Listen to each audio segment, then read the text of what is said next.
Hi there, welcome to Grain TV. I'm Kevin McNew. It is Thursday, March 30th, one day to go till USDA's crop report. Let's take a look at the trade action from GrainEdge's trading platform and see how the markets acted today. Grains came into the morning session much like they have all week, and that is on the downside. The opening bell at 8:30 did little to stem the tide. We continue to see beans under pressure, corn holding fairly limited losses, and wheat continuing to lose on the downside as well. Going to the overnight trade, beans and wheat had extended their losses, and on the close we had very little pushback going into the last trade at 1:30 Central Time. On the day, corn was off 1, beans off 6, and Chicago wheat off 4.5.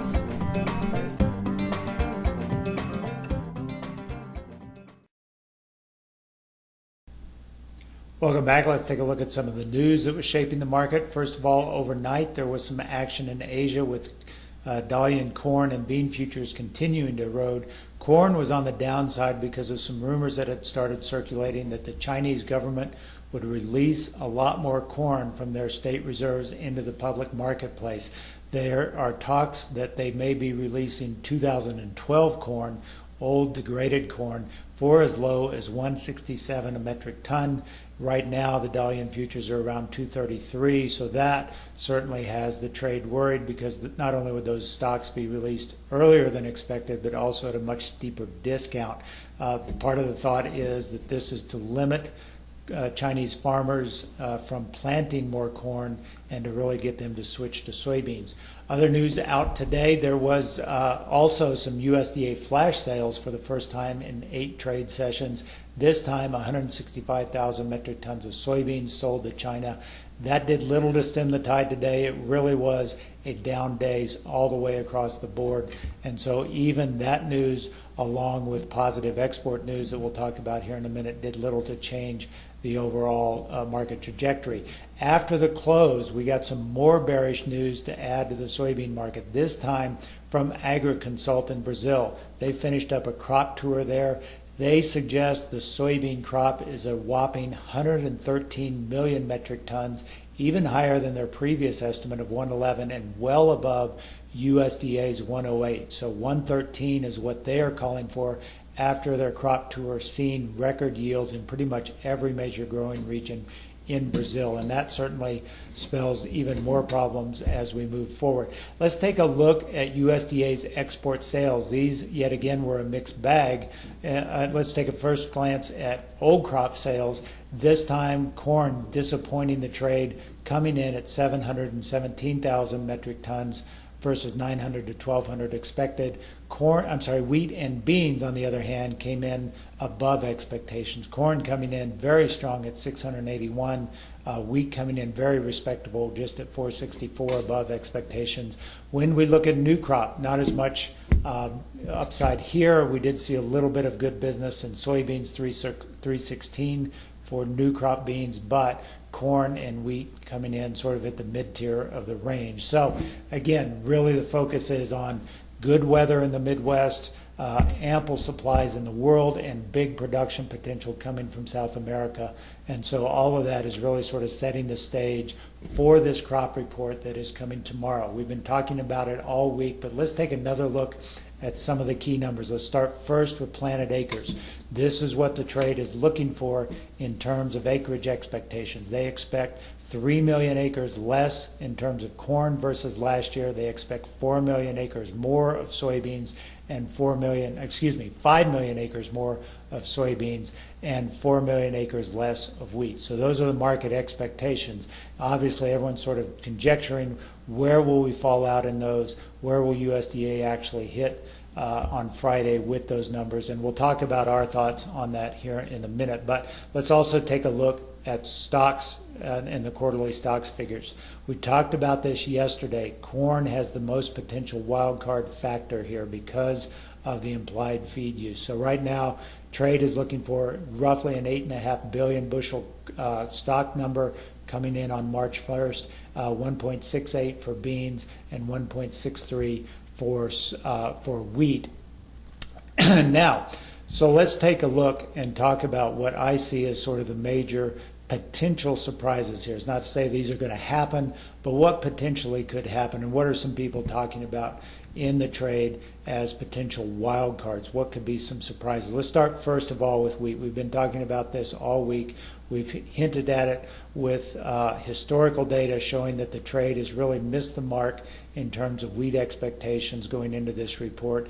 This year, in addition, we have the potential for spring wheat acres to be lighter than expected because of the strong soybean price that was in check. In addition, you've got, even though hard red spring wheat on the board is trading at a premium, discounts are heavily in place across the cash market, so it's very hard for producers to sort of get the premium price for the hard red spring wheat. So the thought is that there may be a lot less spring wheat plantings than what traders have factored in.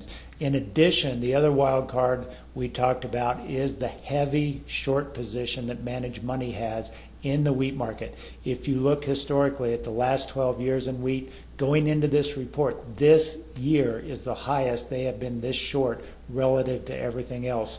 And so that has the potential to be a wild card. If we get a weaker than expected planting number, and we have the shorts heavily on one side of the market, on the short side, this maybe could set us up. I know we've been beaten down over the last few weeks as a result of this rain system that has been favoring the southern plains, but everything is sort of shaping up to maybe get us a rebound in wheat. Other wild cards, let's take a look at corn. We talked about this yesterday. Corn feed use, will it be as high as the trade expects based on their quarterly stocks number of 8.5 billion bushels? That quarterly stocks number implies a feed use number that is roughly 8% over last quarter. Keep in mind that quarter one was only 3.6% above last year.